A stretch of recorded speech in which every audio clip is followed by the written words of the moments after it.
बर' हारिखौ बुहुमनि बयनिख्रुइबो साबसिन हामसिन हारि हिसाबै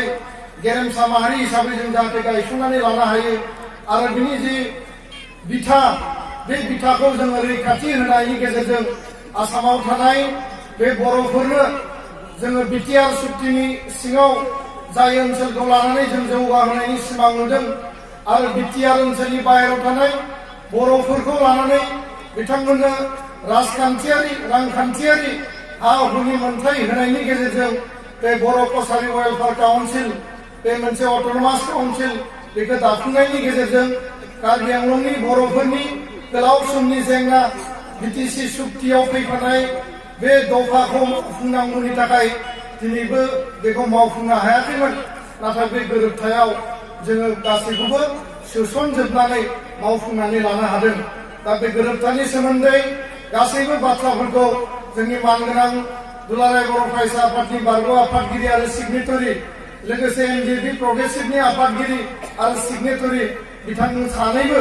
रोखायै गुवारै नोंथांमोननो फोरमायनानै होगोन। दा आङो बेखिनियाव रायजो राजाखौ आङो बे बाथ्राखौल' दुलाराय बर' फरायसा आफादनि आफादगिरिनि बिबानखौ रुजुननो होनाय बायदियै बा दुलाराय बर' फरायसा आफादखौ दैदेननानै बर' हारिनि जि माहारिबाद जातीयताबाद हारि रैखाथिनि थाखाय हारि थांना थानांगौनि थाखाय हारिनि खौसेथिनि थाखाय बर'फोरा जाहाथे इयुनाव जाति हिसाबै थांना थानायाव जों मालाबाबो खर' गंलायनानै जों मालाबाबो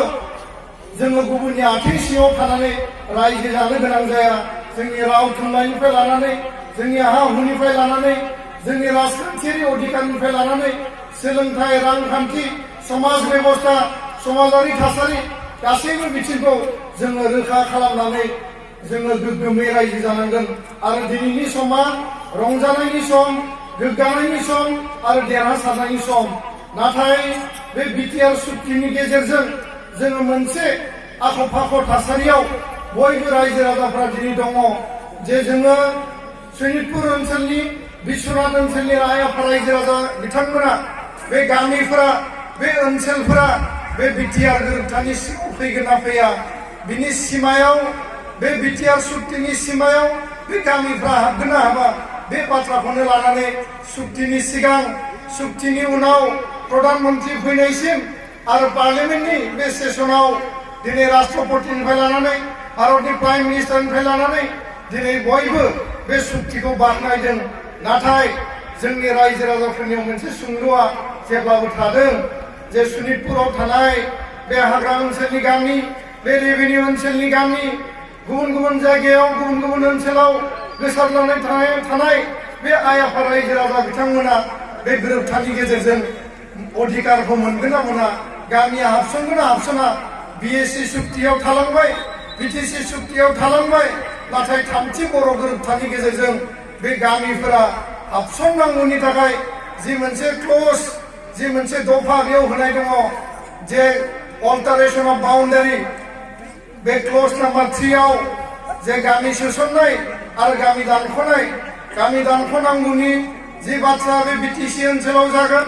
आरो गामि सोसननांगौनि जि बाथ्रा बिटिएडिनि खोलाहा थानाय बा बिटिआरनि खोलाहा थानाय बे ओनसोलफोराव दानख'नाय दाजाबनाया जागोन आरो सानजाहा फारसे मेजर गुबैयै आरो गाहायै जाय गामिफोरखौ जोङो दाजाबनांगौ बेखौ जोङो दाजाबनानै लानांगोन सोसननानै लानांगोन। दा मानगोनां रायजो राजा बिथांमोन दुलाराय बर' फरायसा आफादनि दैदेनगिरि बिबानगिरि मावथि हिसाबै दुलाराय बर' फरायसा आफादनि दखरा आरो जिल्ला आफादफोरा दुलाराय बर' फरायसा आफादनि दाबावैसो गलांनाय मानगोनां आफादगिरि बिथांजों बेसेबांबा खेब सनितपुर आरो बिश्वनाथनि रायजो राजा आरो एबसुनि बिबानगिरि मावथिफोरा रायलायदों आंजोंबो रायलायहैदों। दखराफोरा आलादा जिल्लाया आलादा गामिनि जोंनि गोरों व्यक्तिफोरा समाजनि बिबानगिरि दैदेनगिरिफ्रा रायलायदों आरो आङो मोनसेल' बिश्वास मोनसेल' आत्मबिश्वास मोनसेल' फोथायनायखौ बयनोबो बुंदों जे बे कमिसननि गेजेरजों जाय कमिसनखौ जोङो बिएसि आरो बिटिसिआव मोनाखैमोन नाथाय बे कमिसनखौ जोङो लाबोबाय आरो जोंनि जि बे सुक्तिनि सावरायबाय थानाय समाव दुलाराय बर' फरायसा आफाद एनडिएफबिनि मोनब्रैबो हानजाया बेखौ नारसिननायनि गेजेरजों भारत सरकारखौ जों बाध्य खालामनो थाखाय जोङो जेब्लाबो प्रेसार होदों आरो सरकारा बेखौ गनायनोबो बाध्य जाबायमोन। नाथाय माखासे राजखान्थियारि थासारि, माखासे हारियारि थासारि, माखासे हारिनि, माखासे समाजनि, माखासे दैदेनगिरि, माखासे राजखान्थियारि दैदेनगिरिफोरनि बे नारा-नाथा जोंनि हेंथायै खामानि मावनायनि थाखाय, जोंनि उल्थायै बाथ्रा बुंनायनि थाखाय बेयाव गोबां सोमावसारनाय जिहेतु आन्दलनखौ लानानै सोलिबाय थादोंमोन। बे थासारियाव बे खामानिखौ जोबजासिम रोखायै आबुङै मावफुंनांगौमोनब्लाबो बे हाबाफारिया दिनै बे कमिसन दानायनि गेजेरजोंसो मावलांनांसिगोन बा बेजों मावनाय जासिगोन। बे एसुरेन्स आरो बे फोथायनायखौ भारत सरकार, आसाम सरकारा जोंनो होदों। दा मानगोनां रायजो राजा नोंथांमोन, आंनि मोनसेल' स्पष्ट बाथ्रा जे फैबाय थानाय समाव भारत सरकार, आसाम सरकारखौ बे एकर्डखौ रोखा रोखायै Akhare Akhare letter and spirit मावफुंनांगौनि थाखाय दुलाराय बर' फरायसा बे आफाद हिसाबै सिगनेटरिफ्राथ' नारसिनखागोन, सिगनेटरिफ्राथ' दैदेनखागोन, थेवबो आफाद हिसाबै हारिनि जातिनि गांनाय उखैनायनि सायाव, थैनाय थांनायनि सायाव नोजोर होग्रा, जोथोन लाग्रा माहारि आफाद हिसाबै दुलाराय बर' फरायसा आफादनि जानानै बे दुलाराय बर' फरायसा आफादा हारिनि जानानै जोङो भारत सरकार, आसाम सरकारखौ जोङो नारसिनगोन आरो बे कमिसनाव जोङो दुलाराय बर' फरायसा आफादनिफ्रायनो जोङो साथाम जोङो बेयाव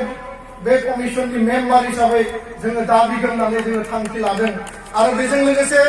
जाय बे कमिसननि चेयारमेन, बे कमिसननि मेम्बारफोर जागोन, बै मेम्बारफोरखौबो जोंनि पसन बायदियै, जोंजों बुजिनाय बायदियै मानसिफोरखौ जाहाथे जों सोसननानै लानो हायो, बिनि थाखायबो सिगनेटरि बिथांमोना खामानि मावगोन आरो जोंबो दाबि दैखांगोन। आरो बिनि उनाव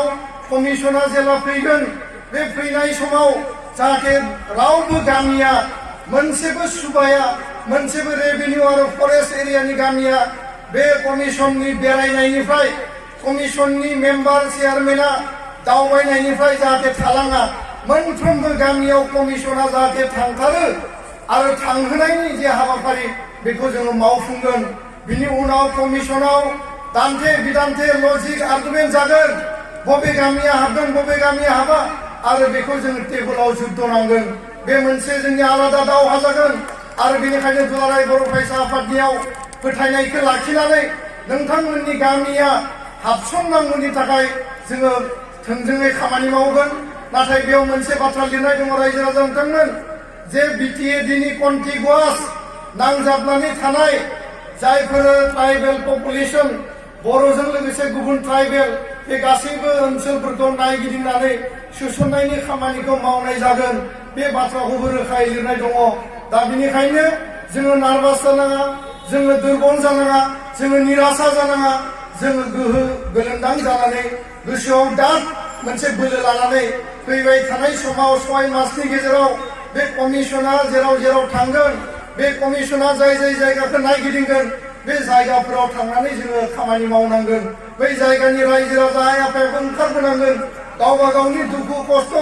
गावबा गावनि जि गांनाय उखैनाय, बे बाथ्राफोरखौ बिथांमोननो फोरमायनांगोन। दा बेखाय आङो बारा गोलाव बाथ्रा बुंनो लुबैयाखै। दिनैनि समाव जोङो बयबो हारिजों जोङो गोरोबनानै थानांगोन। रावबो हारिजों जोंहा सुथुर जानायनि बाथ्रा गैया। सोरबा हारिया जोंजों थाफानानै रायजो जानो ओंखारदोंब्ला,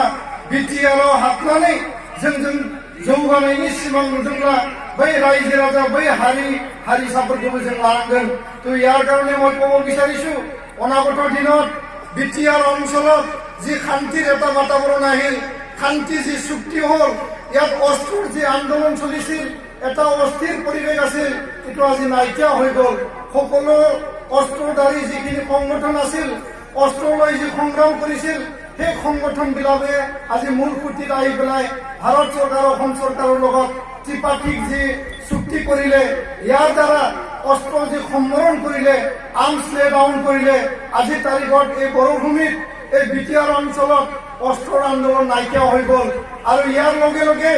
এই অঞ্চলত ৰাজপথ আৰু ৰেলপথৰ যি গণতান্ত্ৰিক আন্দোলন চলিছিল, নিখিল বড়ো ছাত্ৰ সন্থাই নিজৰ অধিকাৰৰ কাৰণে, সুকীয়া ৰাজ্য বড়োলেণ্ডৰ কাৰণে যি আন্দোলন চলাইছিল, সেই আন্দোলন আজি তাৰিখত ৰাজপথ আৰু ৰেলপথৰ আন্দোলন আজি নাইকিয়া হৈ গ'ল। কিয়নো আমি শান্তি বিচাৰো, কিয়নো আমি উন্নতি বিচাৰো। আমি একেলগে বড়ো আৰু অন্য জাতি জনগোষ্ঠীৰ লগত ক্ষুদ্ৰ ক্ষুদ্ৰ জাতি জনগোষ্ঠী, বিভিন্ন ধৰ্মাৱলম্বী লোক, সকলো ভাষা ভাষী লোকৰ লগত একেলগে মিলি পেলাই একেলগে আমি সকলোকে আগুৱাই লৈ পেলাই আমি জীয়াই থাকিব বিচাৰো। আমি সকলো ভাষাৰ সন্মান সহকাৰে, মৰ্যাদা সহকাৰে জীয়াই থকাটো আমি বিচাৰো। তো ইয়াৰ কাৰণে আমি কৈছো যে অসমত অসমীয়া ৰাজ্যিক ভাষা হয়, অসমত বড়ো ভাষাও সহযোগী ৰাজ্যিক ভাষা হিচাপে আজি স্বীকৃতিপ্ৰাপ্ত হৈছে। কিয়নো ভাৰত সংবিধানত বড়ো ভাষা স্বীকৃতিপ্ৰাপ্ত ভাষা হিচাপে এইটো 2003 চনত যি BTC চুক্তি আছিল, সেই চুক্তি দ্বাৰা এইটো মৰ্যাদা পাইছে। তো আজি তাৰিখত অসমীয়া ভাষা আমি সন্মান জনাওঁ, ইয়াৰ লগতে বড়ো ভাষাকো আমি মৰ্যাদা দিব লাগিব। তো আমি সকলো জাতি জনগোষ্ঠীৰ সম অধিকাৰ, সম উন্নয়ন, সম মৰ্যাদা আৰু সকলো ক্ষুদ্ৰ জাতি জনগোষ্ঠীৰ ভাষা ভাষী ধৰ্মাৱলম্বী লোক সকলোকে একেলগে আগুৱাই লৈ যাই পেলাই এই অঞ্চলত শান্তি স্থাপনৰ দ্বাৰা আমাৰ যি শিক্ষা দীক্ষা দিগত উন্নতি আহিব লাগে, আমাৰ ল'ৰা ছোৱালীবিলাকে চাকৰি পাব লাগে, আমাৰ ল'ৰা ছোৱালীবিলাকে গুণগত শিক্ষা পাব লাগে, অৰ্থনীতিৰ দিশত আমি উন্নয়ন আনিব লাগে। সকলো দিশত আমাৰ যি চুক্তি স্বাক্ষৰকাৰী নেতা আছে,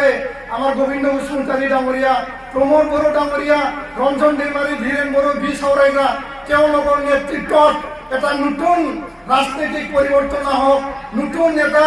ৰাজনৈতিক পথ পৰিৱৰ্তন আহক। আৰু যেনেকুৱা BSc আৰু BTC সময়ত চুক্তি স্বাক্ষৰকাৰীবিলাকক ৰাইজে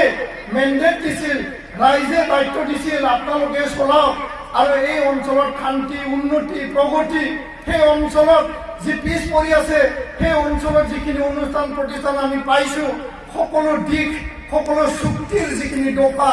আখৰে আখৰে ৰূপায়ণ হওক, পালন হওক, সেই কথাকে আমি কামনা কৰিছো। তো সদশেষত ৰাইজক মই আশ্বাস দিব বিচাৰিছো যে অনাগত দিনত নিখিল বড়ো ছাত্ৰ সন্থাই ছাত্ৰ সংগঠন হিচাপে, সামাজিক সংগঠন হিচাপে আমি ৰাইজৰ লগত থাকি ৰাইজৰ যি সমস্যা, ৰাইজৰ যি অধিকাৰ, সেই চুক্তিত লিপিবদ্ধ আছে, সকলো চুক্তিৰ যি দফা ৰাইজৰ কাৰণে আমি প্ৰদান কৰিবলৈ আমি সদায় কাম কৰিম। আৰু ৰাইজে সেই আন্দোলনত সহায় সহযোগ কৰি পেলাই যেনেকুৱা এই চুক্তি সফল কৰাৰ কাৰণে আপোনালোকে সহযোগিতা আগবঢ়ালে, এই সকলো কামৰ কাৰণে, সকলো সহায় সহযোগিতাৰ কাৰণে আপোনালোকক মই আকৌ এবাৰ ধন্যবাদ যাচিছো। নিখিল বড়ো ছাত্ৰ সন্থাই স্পষ্টকে আমাৰ স্পেচিয়েল কনভেনশ্যনত আমি সিদ্ধান্ত লৈছো যে আমি যি ৰাজপথ আৰু ৰেলপথৰ যি আন্দোলন আছিল, সেই আন্দোলন অনিৰ্দিষ্ট কালৰ কাৰণে আমি স্থগিত ৰাখিছো। আৰু অনাগত দিনত আমি উন্নয়নৰ কাৰণে, শিক্ষাৰ কাৰণে, অৰ্থনৈতিক দিশত, সামাজিক দিশত, সামাজিক যি ব্যাধি আছে, অন্ধবিশ্বাস, ডাইনী মানে হত্যা, আমাৰ চাইল্ড মেৰেজ, আমাৰ মদ ভাং জুৱা যি সমাজত প্ৰচলিত হৈছে, সেই সকলো সুস্থিৰ এটা বাতাবৰণ কৰাৰ কাৰণে নিখিল বড়ো ছাত্ৰ সন্থাই কাম কৰিব।